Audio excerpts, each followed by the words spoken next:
I think what gets in the way of us as creatives is fear. Right. We all kind of go through it. What if it doesn't work? You know, what if this doesn't sound the way I want it to sound? What if it doesn't look the way I want it to look? Welcome to the Passion Behind the Art Show. It's all about diving in with individuals to learn the story behind their passion. It's your host, Daryl Pinnock. All right, well, I'm excited to have a good friend of mine on, Garnet Walters, on the Passion Behind the Art Show. Garnet, welcome. Well, thanks for having me, man. One of New York's finest when it comes to musician. Uh, Thank you. I appreciate it. Hey, man. You're somebody I admire when, especially just how you operate, how you do your thing. But how did Garnet's journey start in music? Okay. The way it started was I was in kindergarten, and it was nap time, and my teacher was playing some piano music, and I couldn't sleep, and I was just like amazed by what I was hearing. So I I'm up the whole time, awake, and when nap time was over, I remember there was an old beat up piano in the room, and every chance that I got, I went there. And my kindergarten teacher took notice, and she told my parents, and she said, just get him a keyboard or something because he really loves the piano. Like he's really mimicking what was being played and stuff. So, got me a little Casio, and that's how it got started, man. Your little Garnet, you got involved into playing the keyboard. So how did the journey go from there? Like, did you end up going to school for this? Like, what was next on the like the What was next after that? Not shortly after I got the keyboard was taking piano lessons. right, So I started taking lessons, and it was I learned a lot. right, I started off with classical music, but my ear was really really crazy. Where I'm just like I'm hearing stuff and I'm trying to mimic it. right? You know, so it was like I did the formal training, but then on the flip side, I was just doing stuff on my own, and I'm thinking as a kid, oh, everybody can do this, but Mm. as I got older, I realized that's not the case. Okay, So it's the best of both worlds. okay. So you had that magical ear. So when someone hears Garnet playing, like, what are you trying to get them to experience? Um, I want them to experience what I'm feeling in the moment, you know, and if it's a chance for them to also escape, just to kind of get out of reality for a moment, I want them to experience that as well, Nice, you nice. know. Like I just want to be relatable. Got you. That's the thing, you know. That's important to me because, you know, I believe that I have to be honest when I'm playing. Mm. You know what I'm saying? Like I have to be honest. So explain, unpack that a little. Like when you say be honest when you're playing. Okay, so being honest is you're not trying to outright impress someone Mm. by just like all the crazy, you know, chords and just all the virtuoso stuff, But sometimes if it's something simple that someone can catch on to, Right. like that does a whole lot more. And I had to learn that too, because everybody, like especially musicians, we like just the flash, and we like oh, you can play really, really fast and stuff. And I like that stuff too. But, the average listener doesn't really, just like, oh, okay, that's cool. But I think they want something more. Right. Like if they can feel what you're playing, you know, then I think that's, awesome. I feel you. I feel you. So what category would you put yourself in if you're in a category? If I'm in a, wow. Um, When it to comes be to style. I don't. To be honest, I don't know. I mean, cause I try to, I dabble in like in everything. Like I could be classical one day, I could be jazz the next. You know, I don't know. I guess I want to say I'm maybe a hybrid. Mm. You know, I just make music. That's how I kind of look at it, I guess. I feel you. I feel you. One thing I do know, you're a monster on the organ, man. Man, let me tell you, man. Organ is actually my second instrument, Mm. and I love playing the organ because I just love the sounds that other organists were getting out of it. I'm like, man, it just had like this really smooth sound where all the chords and notes are just kind of just you know they kind of just blend in with one another, and it creates this really awesome mood. Like I haven't played organ in a long time. Well, not Right. in a long time, but I'm not playing it as often as I do the piano. But you know, I just love the way that those sounds blend and stuff. It's pretty cool. So right now you're a full time musician. Hmm. Um, what would you say was the biggest struggle you had to overcome through this process? Um, the biggest struggle, I want to say self confidence. Mm. I want to say self confidence. Um, I had a really difficult time, just having confidence in myself. Like I would hear, "Oh wow, you sounded great" and everything, and I'm just like, I take it in stride. You know, I wasn't as bad as I was when I was a kid. You Right. know, but I'm taking it in stride. But then I'm like, okay, I need to work on this, this, this, and this. I know I made a mistake here, and I'm just focused on what mistakes I made. And because I focused on the mistakes I made, it made it. I felt like I was disqualified from doing anything else because I didn't have those things together. Mm. You know what I mean? Like I remember even as a kid, like um I played in this recital and I completely blanked out. Wow. And then I just like stopped and then I went back and started again and then went through it and it was like obvious because I stopped. So then and it was a difficult piece. It was. But I remember one of my teachers came up and he said, "Man, you did a great job." And I looked at my teacher straight in the face and said, "No, I didn't." And I was really, really tough on myself. And so yeah, so the biggest obstacle is just the self confidence because you know it's like as a musician or as an artist, you're kind of putting your heart out there. Right. You're kind of putting your heart out there, and you want everyone to accept you know your artistry and your heart and stuff. So when someone says, "Oh, you suck," it's like you It's take just to the core. yeah, it's like you put yourself out there.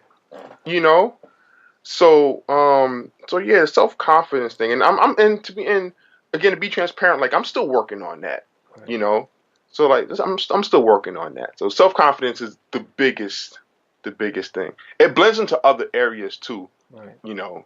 Just um like if the self confidence isn't there, then you're gonna be afraid to try new things, Right. and when you don't try new things, you kind of end up in this weird cycle where it's like, man, I want to go out, but I can't because I'm not ready. So that's another thing. I always felt like I wasn't ready, Mm. because of the whole self confidence thing. So self confidence, that's pretty much the main obstacle. So, how are you dealing with it, or what are you doing to get becoming better at dealing with that? Um,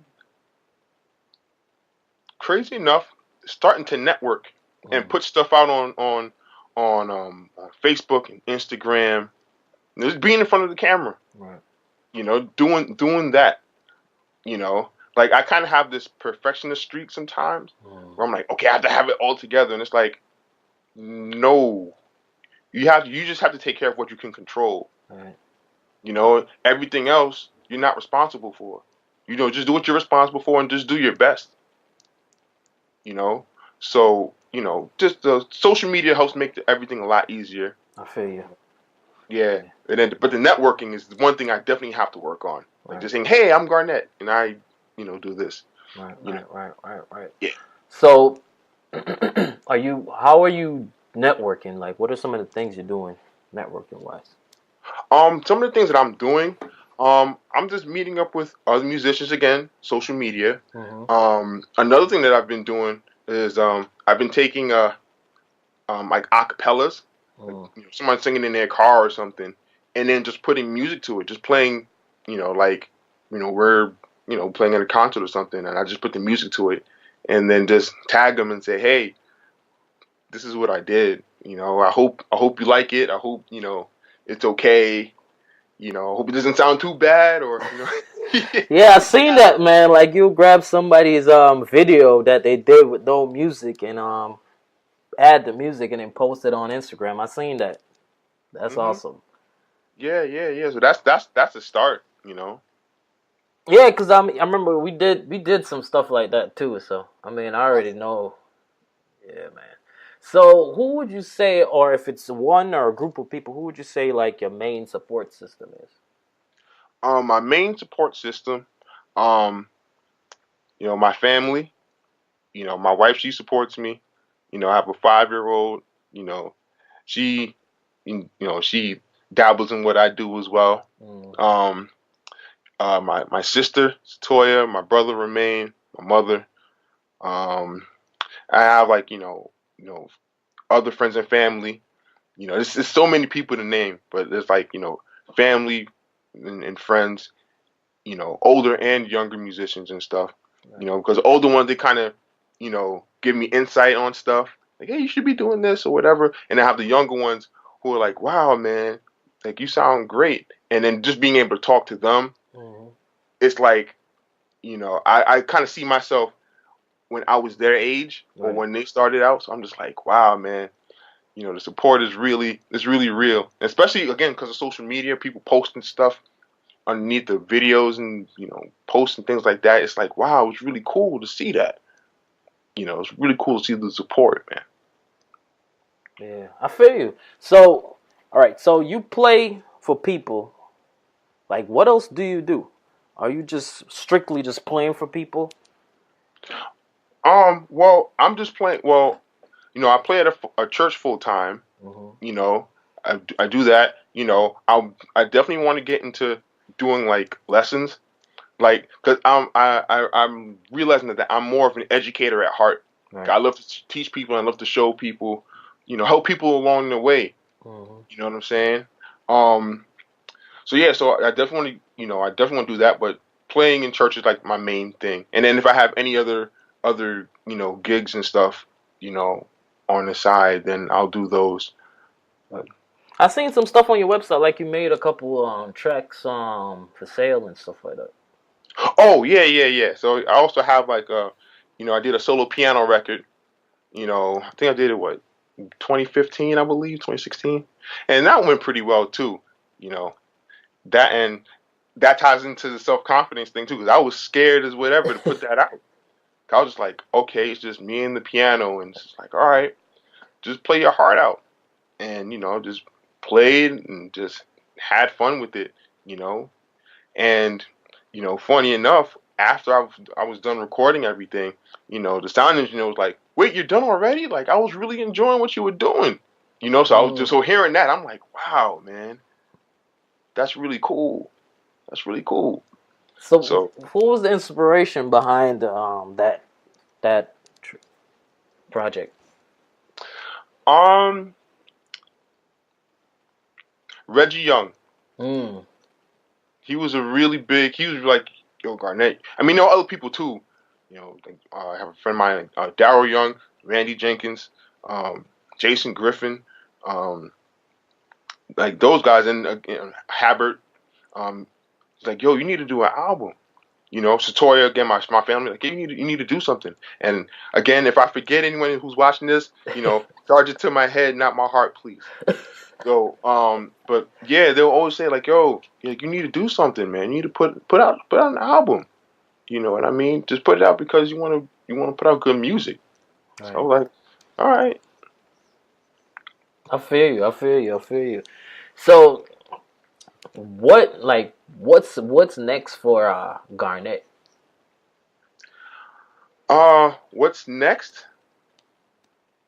I'm going to do some. I'm going to just step out as a musician, pretty much. Mm. Because I play in church so often. Right. Some and don't get me wrong, like I love playing in church and stuff, but I feel like sometimes I'm kind of in the box. Right.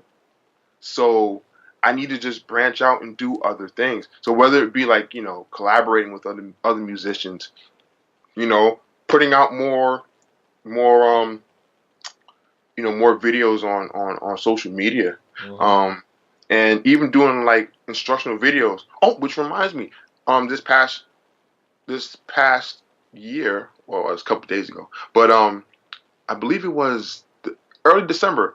I had an instructional video that came out, which on showmethat.com. Mm-hmm. So I have like a full, Oh, that's what's up. yeah. So that was actually pretty cool, and the feedback I got on that was pretty awesome as well. That hey, God, I really learned a lot watching your video, man. Thanks a lot for sharing everything. So that was pretty cool. But I want to do more things and like more of that. Okay. You know? Like Like some some I see myself tutorials doing, and stuff like that. yeah, like I see myself like playing out more. I see myself traveling more and doing workshops and things like that. You know, so that's you know Your pretty much main your main get up. yeah. I mean, I see you. I see you doing stuff like that, man. I think you're a dude that really likes to, as you said, take people on a journey and kind of walk them through step by step from ever since I know you. Yeah. I mean, because I think that some people, they see the finished product, but they don't understand the process, Right. and some people, you know, don't understand they don't understand the process, and the people who they look up to, sometimes they don't know how to show them what the process is. Mm. You know what I mean? Like, I think I have the ability to kind of slow things down and just explain, okay, at this point, this is what I did, And I'm not saying that what I go through or what I went through is like the end all be all. Right. Everyone's journey is different, but the thing is that there's similarities and stuff. So like, yeah, I remember when I was working on this, so this is something this is something you might want to consider, things like that. Feel you. Yeah. So we're gonna be putting out some more instructional videos. Any major project coming up soon, or Um, in the future? Well, yeah. I've been getting a lot of pressure. Like, yeah, all right, you did a solo piano album, that's great. Now we need to hear you in a full band. We need to hear more of the stuff that you're doing, man. Like, it's pretty cool. Oh, by the way, a person who supported me was one of my piano teachers. Like, I still keep in contact with my piano teacher, Nancy. Mm. She's out in Chicago. Joan Forsyth, she's out in New York somewhere. I forgot where. Pete Malinverni, he's my college professor. Charles Blenzig, Hal Galper, like those teachers and stuff. They like they give me sound advice and stuff as well. So they support me. They're like great job on your album and things like that. Um, but yeah, so I've been getting pressure to do some more albums and stuff. And just hey, play out. Like, where do you play? Play out more. We need you to see you. So that's the next thing, to be more visible, not just social media, but just being tangible. Like, hey, shake my hand or something. I feel you. Sounds good, man. Sounds good. So my last question: what advice would you have for musicians or creatives? Just you know, what advice would you have? Don't give up. Don't give up. Don't be afraid to experiment. I think what gets in the way of us as creatives is fear. Right. We all kind of go through it. What if it doesn't work? You know, what if this doesn't sound the way I want it to sound? What if it doesn't look the way I want it to look? And if it does, if it doesn't look the way you want to look, you can always go back to, you know, the drawing board and change it up and represent it. You know what I mean? Like, it's not the end all be all when you mess up. Mm. You know, it's awesome that once you make a mistake, you never know what comes out of the mistake. Like when I played a while ago, there were some mistakes that I made, but it led into something else, and Mm. that's the beauty of art. That it's not perfect. Like it's genuine and it's real and it's imperfect. But it's because it's imperfect, it's relatable. Right. You know what I'm saying? So yeah, don't give up. You know, if you make a mistake, don't worry about it. I'm talking to myself too. Like, don't worry about it. You can always go back and work on it and improve. You know what I'm saying? So yeah, no pressure, no pressure. Just be yourself. Facts. Facts. Facts. Facts. Well, Garnet, I really appreciate you coming on the podcast, man. You already know, man. You know I'm for you. Everything you got going on, I'm for you, bro. Thank you. I appreciate it, man. And again, like you're inspiring a lot of people by these podcasts and stuff, man. For real. And I'm on the mailing list with it, so I catch the emails and stuff, and I'm just like, yeah, I needed to see this today. I feel you. So this is a lot. So this is a lot for real. Well, I appreciate it, man. It's good to hear, man. It's good to hear. I'm glad I could be of some help. It's good to hear. Sometimes you just in a box and you just like putting in work and you don't even really know what's going on when you actually put it out there. Right, right. So you ready to play a little something for us? Yeah, sure. Um, let's see, let me move this out the way. Um, let's see. Let's get this thing lined up here. All right, get this together. All right. Can you hear it? Okay. Yeah. All right. We'll turn the reverb down on this a bit.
Nice. Thanks, man. Killing it, man. Man, that's what's up. That's what's up. So, I mean, I'm gonna let you go for now, but man, I thank you again for coming on the podcast, bro. Well, man, I appreciate the opportunity, man. Thank you very much, brother. I want to say thank you so much for listening to this week's episode. If you want to get in touch with me, you can reach me at DP Creates on Instagram or Twitter. And please leave me a review on iTunes because that helps the podcast to grow. Thanks again. Be blessed.